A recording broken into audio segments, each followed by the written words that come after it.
Fala moçada, tudo bem? É o Marcão aqui da Medway. Meu nome é Marcos Marangoni e hoje a gente vai discutir sobre os temas que mais caem em gineco-obstetrícia na Escola Paulista, nas provas de residência da Escola Paulista aqui na Unifesp. O tema que eu vou abordar hoje é um tema meio manjado, assim. A galera acha fácil, às vezes nem dá a atenção, a importância que o tema demanda, e a Paulista cobra esse assunto de um jeito um pouco diferente. Vamos ver as peculiaridades. Então, dá um ligue nessa questão aí. É uma questão de 2017, em que uma paciente de 19 anos fala que ela estava grávida de 10 semanas e há 30 dias atrás ela teve um sangramento profuso via vaginal que ela achou que era um abortamento. A partir daí ela não precisou curetar, mas aparentemente não fez nenhum tipo de controle e desde então, nesses últimos 30 dias, ela continua apresentando um pouco de sangramento vaginal. Foi submetida a uma ultrassonografia pélvica que mostrou essa imagem aqui. E aí, o que vocês acham dessa imagem? Imagem típica, né? O pessoal de São Paulo pode não saber que o mel não nasce dentro do potinho. O mel ele dá em favos, né? As abelhas produzem o mel. Então, essa é uma imagem que os radiologistas chamam de imagem em favo de mel, ou cacho de uva, né? O que preferir. Então, são essas vesículas, tá vendo? Intrauterinas. Tem esse conteúdo meio amorfo vesiculado dentro do útero. Eu nem preciso falar o que é, né? É uma imagem super característica de doença trofoblástica gestacional, mais especificamente é mais comum dentro do diagnóstico da mola datiforme completa.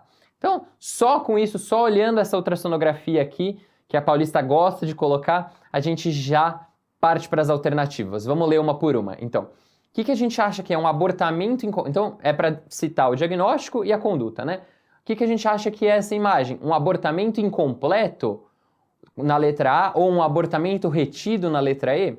Não, né? Claro que não. A paciente já sangrou, tem apresentado sangramento e esse útero com umas vesículas é muito característico de mola. Vamos ver a letra B. Letra B, mola datiforme invasora. Então, a gente não tem nem o aspirado ainda, né? A gente não sabe se é invasor ou não. Não tem essa característica pela ultrassonografia.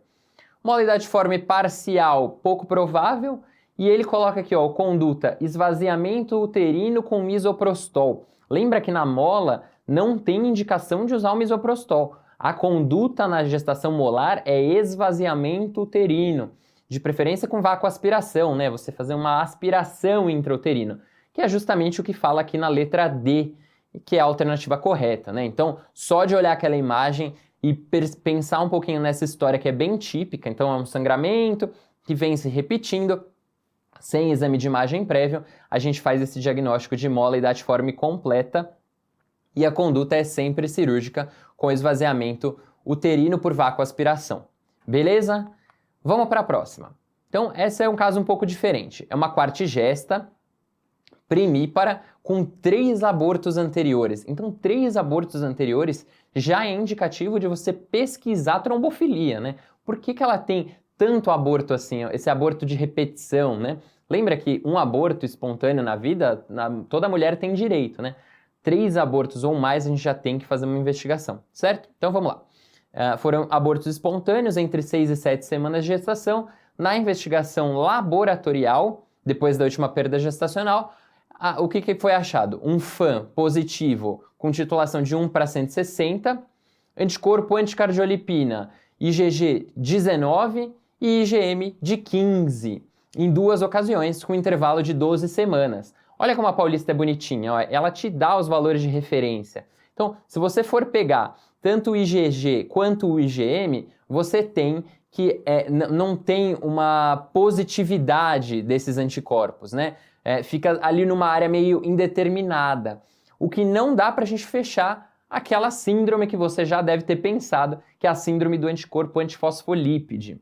O que é essa síndrome? É uma síndrome geralmente autoimune, em que existe a presença de anticorpos contra os fosfolipídios, geralmente que se aderem à membrana das plaquetas e aumentam o potencial trombogênico.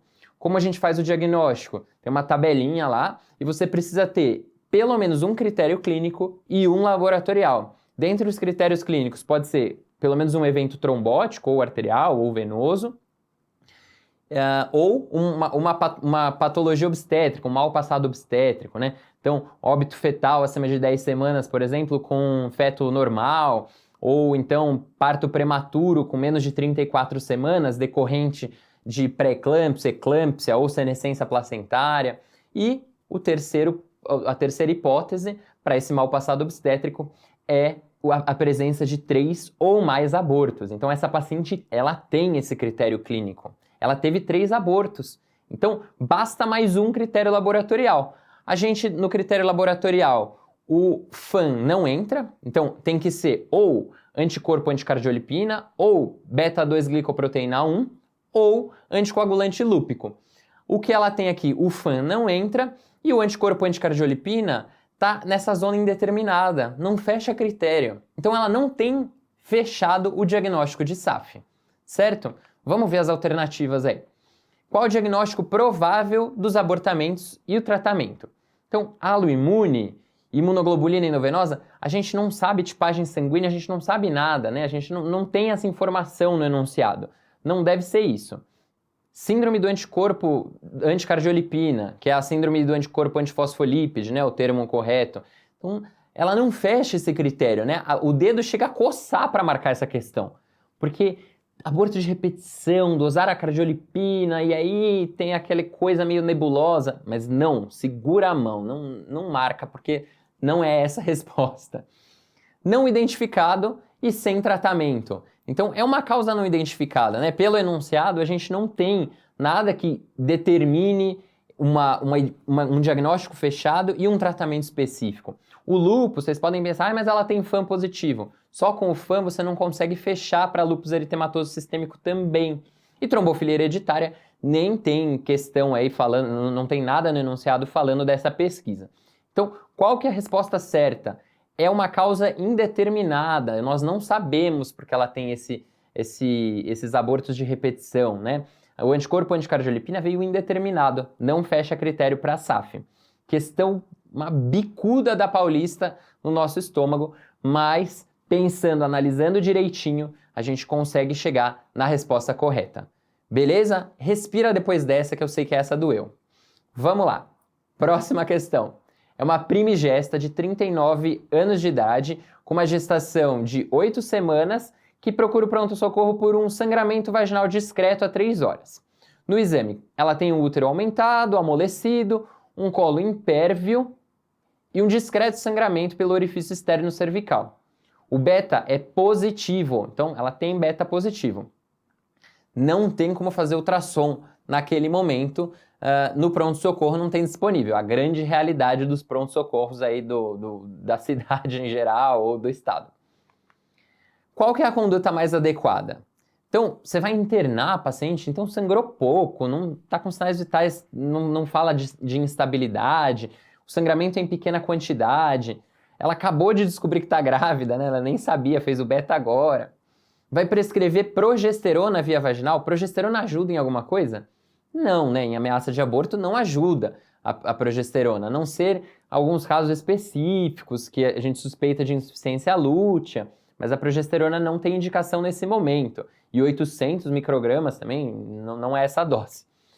Prescrever 400 microgramas de misoprostol via vaginal. Tá louco? Tipo, quer induzir um aborto de uma provável gestação viável, né? Tá errado também. Prescrever prednisona via oral. Isso, é aquele velho ditado, né? Não sabe o que tem, mete Cortem. Não, claro que tá errado. Não tem indicação nenhuma de prednisona aí. Tá bom? Não sei de onde ele tirou. E encaminhar a paciente para o pré-natal da UBS. É essa a resposta. É a resposta aí.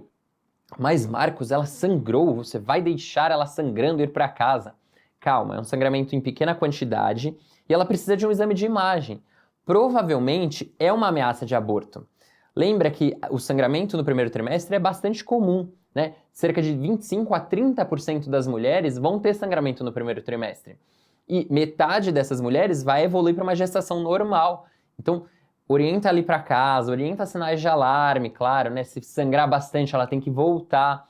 Mas pode encaminhar a paciente para o pré-natal da UBS, onde ela vai fazer um ultrassom, vai fazer o segmento todo adequado.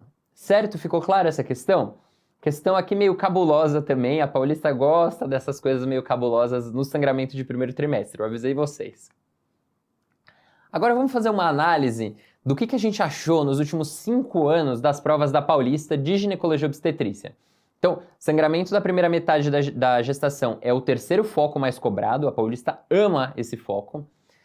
É geralmente uma dificuldade moderada, vocês viram que é um assunto tranquilo, mas a Paulista joga muito, assim, umas coisas meio improváveis, né? Então, para dar aquela confundida, essa coisa do anticorpo anticardiolipina foi bruta, assim, né?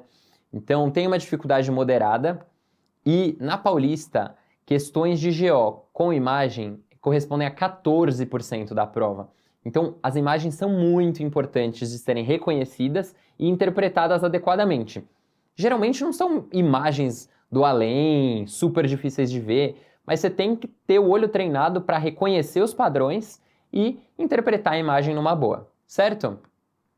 A principal abordagem, então, é a doença trofoblástica gestacional, nesse foco, né, dentro do sangramento de primeira metade, e com isso a gente consegue lidar com tranquilidade com as questões ainda Paulista no que tange a obstetrícia e ginecologia.